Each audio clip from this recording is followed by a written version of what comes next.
was extremely warm in my room. I sat up in bed.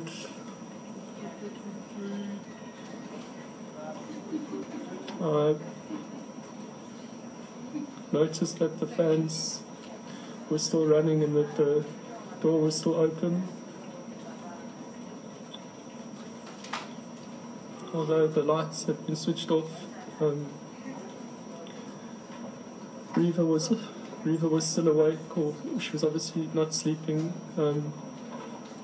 She rolled over to me and she said, "Can't you sleep, my baba?" And I said, "No, I can't." And I got out on my side of the bed. I walked around the bed, foot of the bed. I was holding onto the foot of the bed with my left hand. I got to the fans, where the fans were. I took the small fan, the floor fan. I placed it pretty much just inside the room, and I took the bigger tripod fan and I took it by the parts just underneath the fan, and I placed it in the bedroom. The fans were still running. At the time, and I then proceeded to close the sliding doors and lock them. I then drew the curtains. And the blinds? I don't remember. I just remember closing. I just grabbed and closed. It was fairly dark at the time, and I probably closed both of them, but I remember closing the curtains.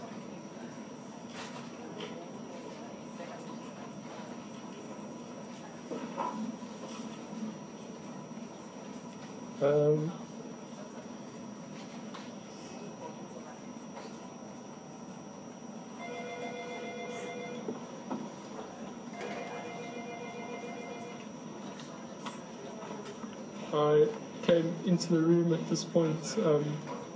The only bit of light that was in the room was a little LED light on the amplifier, where the TV cabinet was. It was a little blue LED light. And I could see a pair of jeans that were on the floor, of Reva's jeans. I picked the jeans up and was going to just place them over the amplifier, over the lights.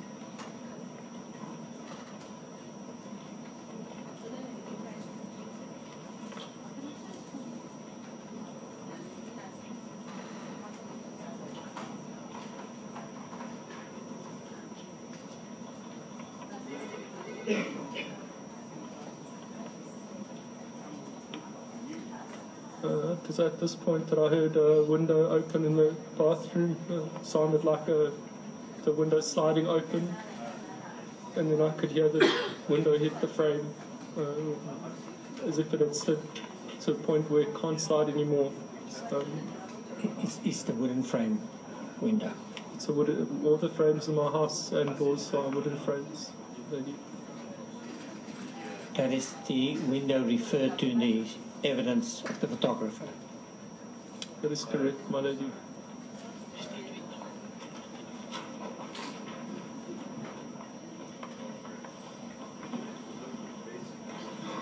Yes.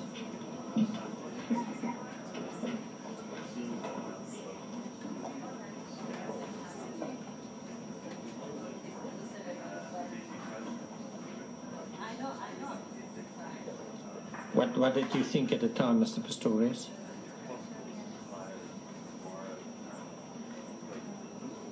My lady, that's the moment that everything changed. I thought that there was a burglar that was gaining entry into my home. I was on the side of the room where you first had to cross the passage which leads to the bathroom.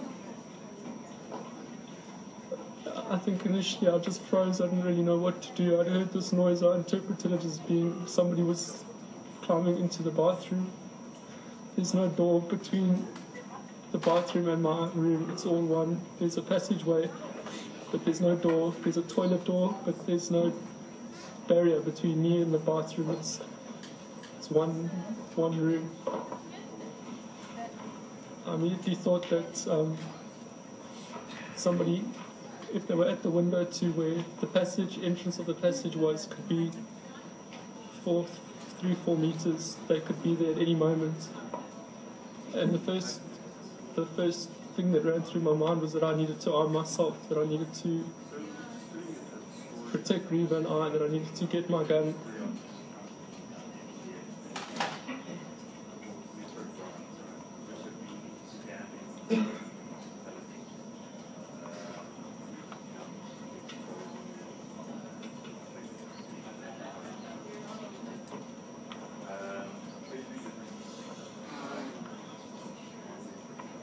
And then I was looking down the passage. I was scared that the person was going to come out, or people were going to come out at that point. I rushed as quick as I could. I couldn't see anything in the room, so I ran with my hand out in front of me, at times touching the floor. And then when I got to my bed, I made my way along the side of my bed. I grabbed my firearm from underneath the bed, and it had a canvas holster on it. I immediately took it out the holster. At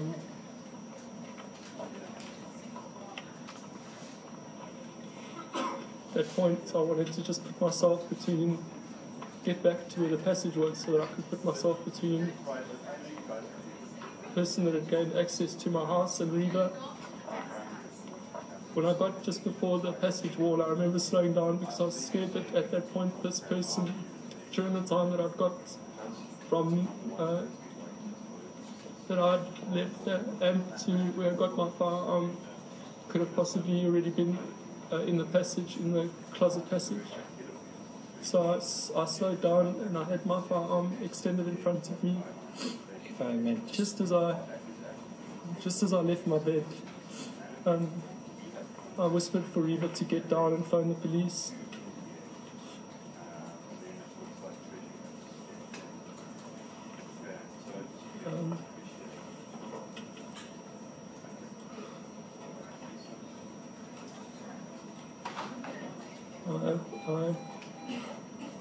As I entered where the passage is, where the closet is where I entered the passage, where the closet is to the bathroom. It was at that point that I was just overcome with fear, and I started screaming and shouting for the burglar or the intruders to get out of my house. I shouted for Reva to get out on the floor. I shouted for her to phone the police. I screamed at the persons to get out.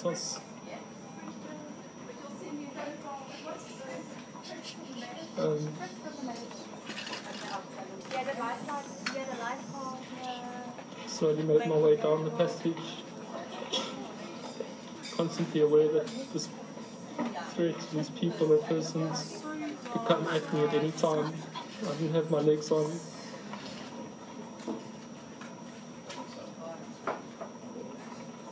And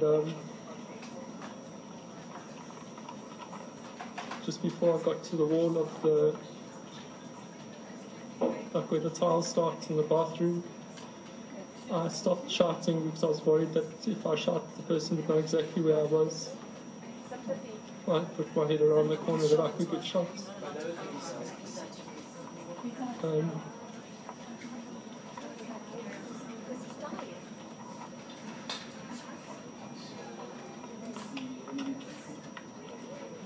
Just before I got to the passage of the bathroom, I heard a door slam, which could have only been the toilet door.